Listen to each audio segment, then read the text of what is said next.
Hi friends. आज तो मन करता है बस आपसे ही बातें करूं।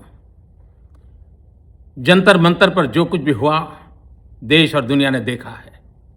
कुछ शरारती बच्चों ने भद्दी भद्दी गालियां बोली। किसी भी सभ्य समाज को शोभा न दे ऐसे शब्दों का प्रयोग किया गया। मुझे तो गालियां दी गई, मेरी स्वर्गीय माता को भी गालियां दी गई। न जाने कितना भद्दा स्वरूप था। लेकिन मैं आज बात करना चाहता हूं कि बचपन में गलतियां होती हैं और बचपन में गलतियों से सुधरने का अवसर भी होता है, और यही तो बचपना है। और इसलिए मैं समाज के अंदर जो आक्रोश है उसको भली भांति समझ सकता हूं। एक कल्चरल शॉक है कि हमारी बेटियां इस प्रकार की भाषा कैसे बोल सकती हैं। लेकिन समय है इन बच्चों को गले लगा करके राह दिखाने का। ये गुमराह बच्चे हैं, उनको राह दिखाना हमारा काम है। उनको सजा देना, अदालतों के चक्कर कटवाना, समाज में उनको प्रताड़ित करना, इससे हम परिस्थितियां नहीं बदल पाएंगे। मैं उन्हें माफ करना चाहता हूं। समाज भी मेरी इस बात को स्वीकार करे, क्योंकि मेरे मन में एक ही भाव है। कभी कभी दांतों तले हमारी जीभ आ जाती है, खून निकल आता है, लेकिन हम दांत तोड़ते नहीं हैं, क्योंकि दांत भी हमारे हैं, जीभ भी हमारी है, बच्चे भी हमारे हैं। उन्हें राह दिखाना हमारा काम है। गुमराह को राह। अभी आप प्रधानमंत्री नरेंद्र मोदी जी को अभी आप सुन रहे थे, यशस्वी प्रधानमंत्री मोदी जी को अभी आप सुन रहे थे। मोदी जी बच्चों का जुबान सही करेंगे। बच्चे जो हैं वो राह से भटक चुके हैं, उनको राह पे लाने का जरूरत है। लेकिन मोदी जी आप ये बताइए कि आपके सांसदों का जो जुबान बिगड़ा हुआ है, आपके सांसद जो राह से भटके हुए हैं, तो उनको कब राह पे लेके आएंगे?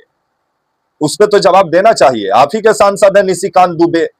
खुलेआम जिस तरह से प्रथम प्रधानमंत्री जवाहरलाल नेहरू को जिस तरह से अय्यास बोलने का काम किए थे, तो भाजपा वाले कुछ करे तो चमत्कार, लेकिन जिस तरह से मोदी जी का मां को लेकर के जो अपशब्द का इस्तेमाल जंतर मंतर पे एक बिटिया के द्वारा किया गया है, जो बिटिया बाद में माफी भी मांगी और मोदी जी माफ भी कर दिए। लेकिन अब भाजपा का जो आईटी सेल है और छत्तीसगढ़ का जो भाजपा का ट्विटर हैंडल है, वहां जिस तरह से अब जो नौजवान जो अब शिक्षा व्यवस्था में सुधार के लिए लड़ाई लड़े, उनको जिस तरह से अब बाबर का विरासत बताने बाबर की विरासत को आगे बढ़ाने वाला जैन जी जिस तरह से बताया जा रहा है भाजपा का आईटी सेल के द्वारा, और मोदी जी माफ करने का बात कह रहे हैं, लेकिन आने वाले समय में जो छात्रों पे लाठीचार्ज हुआ, जो बर्बरता हुआ, उस पर मोदी जी एक शब्द नहीं बोले, क्योंकि अभी जुबान सही किया जाएगा बच्चों का। बच्चे जो है वो राह से भटक चुके हैं, लेकिन 150 पेपर लीक जो हुआ उसका जवाब कौन देगा? मोदी जी। बच्चे जो हैरान और परेशान होकर रोड पे भटक रहे हैं, उनका जवाब कौन देगा? जो हर जब भी एग्जाम देने जा रहे हैं पेपर लीक, यहां तक मैट्रिक इंटर का जब पेपर लीक हो जा रहा है, बहाली का तो एग्जाम छोड़िए, तो इस पर तो सरकार को जवाब देना पड़ेगा और शिक्षा मंत्री को। जब इसी पे सवाल पूछा जा रहा है, तो मतलब वो राह से भटके हुए लड़के हैं। हाँ, ये चीज कोई भी सभ्य समाज में जायज नहीं ठहराया जा सकता है, क्योंकि प्रधानमंत्री का जो पद होता है वो संवैधानिक पद होता है। प्रधानमंत्री जी से कभी भी बातचीत करने के लिए मर्यादित शब्द का इस्तेमाल करना चाहिए। लेकिन जिस तरह से एक बिटिया के द्वारा जो मतलब अपशब्द का इस्तेमाल किया गया मां के बारे में, प्रधानमंत्री मोदी जी का स्वर्गीय मां के बारे में, जिसको लेकर के अब भाजपा का आईटी सेल और मोदी जी इसको जिस तरह से मुद्दा बनाने में लगे हुए हैं, और पूरा गोदी मीडिया जिस तरह से ऐसा दिखाने में लगा है कि वहां जो छात्र थे वो मतलब सही नहीं थे, वो मोदी जी को अपशब्द बोल रहे थे, मोदी जी का मतलब मां को गाली दे रहे थे। लेकिन एक बच्ची अगर ऐसा कुछ बोली तो पूरा आप स्टूडेंट को उसमें थोड़ी लपेट सकते हैं। और इसी को लेकर के मोदी जी का अब कहना है कि भटके छात्रों को राह पे लाया जाएगा, और जो ऐसा शब्द का इस्तेमाल किया है उसके ऊपर पुलिस एफआईआर ना करे। ये तो समझ में आता है कि पुलिस एफआईआर ना करे, लेकिन जो जुबान सुधारने की बात हो रही है, तो पहले सांसद मंत्री अपना जुबान तो सुधारें, तब बच्चों का जुबान ये लोग सुधारने चलेंगे। मोदी जी तो खुद कभी बोले थे जर्सी गाय, तो मोदी जी का बयान है। रेनकोट पहन के बाथरूम में नहाते हैं मनमोहन सिंह, ये किसका बयान है? मोदी जी का बयान है। कांग्रेस की विधवा किसको बोला गया था? तो मतलब भाजपा की तरफ से कुछ बोला जाए तो चमत्कार। अनुराग ठाकुर डैश डैश गोली मारो, आगे नहीं बोलेंगे, गाली देते हुए जो बयान दिए थे। गिरिराज सिंह, आपके जो है निशिकांत दुबे, जो कि मतलब प्रथम प्रधानमंत्री मतलब जवाहरलाल नेहरू को अय्याश बोल दिए थे बड़ी संसद में।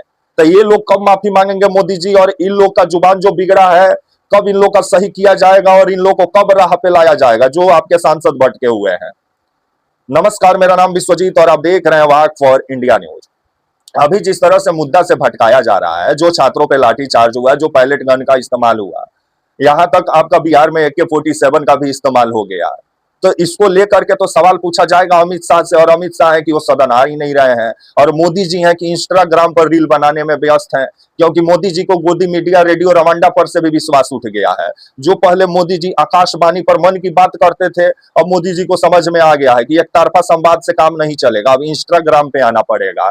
तो इंस्टाग्राम पर आकर जिस तरह से वीडियो पर वीडियो जो बना रहे हैं, लगातार 5 गो वीडियो बना दिए हैं, लेकिन एक भी वीडियो में मोदी जी ये बोलते हुए नजर नहीं आए कि दिल्ली पुलिस के द्वारा जो बर्बरता किया गया, जो पुलिसों के द्वारा जो पिछवाड़े में लाठी जो घुसेड़ने का काम किया जा रहा था, और जिस तरह से मतलब वहां पे बदसलूकी किया जा रहा था महिलाओं के साथ, लड़कियों के साथ, कितनों का हाथ तोड़ दिया गया, सर फोड़ दिया गया, जो वहां सादे ड्रेस में जो लाठी भाजने का काम किए वो कौन थे? इस सब का जवाब मोदी जी को देना चाहिए था। मानते हैं वहां कुछ छात्रों के द्वारा मोदी जी को लेकर के, प्रधानमंत्री, आदरणीय प्रधानमंत्री जी को लेकर के अपशब्द का प्रयोग किया गया, जो कभी सभ्य समाज में स्वीकार नहीं किया जा सकता है। लेकिन बच्चे हैं, आप खुद बोल रहे हैं, तो बच्चे हैं, अगर आवेश में कुछ अगर उनके मुंह से निकल गया तो इसका मतलब थोड़ी है कि आप फांसी पर टांग दीजिएगा। कम से कम आप व्यवस्था तो बेहतर कीजिए, शिक्षा प्रणाली में तो सुधार लाइए, एग्जाम प्रणाली को तो बेहतर बनाइए, लेकिन उस पर काम नहीं होगा। मोदी जी अभी अपना छवि को सही करने में लगे हैं, क्योंकि ये जो पेपर लीक पर छात्रों का जो प्रदर्शन हुआ और इंस्टाग्राम पे मोदी जी का छवि का जो छीछार लेदर हो गया है, जिसके बाद इस छवि को सुधारने में मोदी जी लग गए और लगातार वीडियो पे वीडियो इंस्टाग्राम पे आ रहा है। और अब जिस तरह से छात्रों को माफ मोदी जी कर रहे हैं, जो मतलब छात्रों से माफी मोदी जी को मांगना चाहिए था कि किस तरह से मतलब छात्रों पे बर्बरता किया गया, लाठी चलाया गया।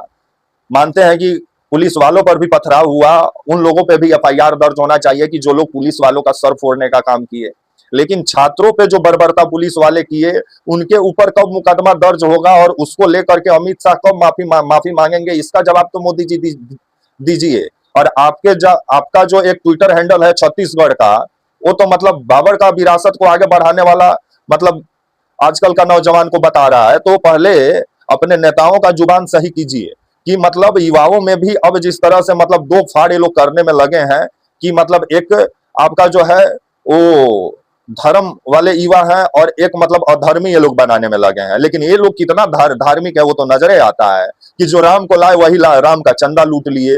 जब इस पे सवाल पूछा जा रहा है तो सब कुंभकर्ण वाला नींद में सोए हुए हैं। और छात्रों पे जो लाठीचार्ज हुआ उस पे सवाल पूछो तो ये लोग बोलते हैं मोदी जी का अपमान हुआ, छात्र मोदी जी से माफी मांगे। कमाल का बात है। लेकिन ये नहीं मोदी जी बोले अपने वीडियो में एक बार भी कि जो छात्रों पे लाठीचार्ज हुआ, जो पैलेट गन का इस्तेमाल हुआ, जिसमें एक छात्र अपना आंख तक खो दिया, उसको लेकर के सरकार क्या कार्रवाई कर रही है पुलिस वालों पे, तो उसको लेकर के एक मतलब शब्द बोलते हुए मोदी जी नजर नहीं आ रहे होंगे। लेकिन मोदी जी बोले कि कुछ लोग मेरी माँ को वहां अपशब्द बोल रहे थे, वहां इस वजह से मैं उनको माफ करता हूं क्योंकि वो भटके हुए युवा हैं। तो सही बात है, लेकिन आपके भटके हुए जो सांसद हैं उनको कब राह पे लाइएगा मोदी जी? उनको कब नसीहत दीजिएगा? और जो बाबर का विरासत बताने में लगे हैं आप ही के मंत्री नेता लोग, तो उन लोगों को कब रास्ता दिखाइएगा? इसका जवाब दीजिए। पूछती है माँ भारती। तब तक के लिए आप मुझे इजाजत दीजिए और आप हमारे channel walk for India news को प्लीज लाइक और सब्सक्राइब और शेयर करना ना भूले। तब तक के लिए नमस्कार, जय हिंद, वंदे मातरम।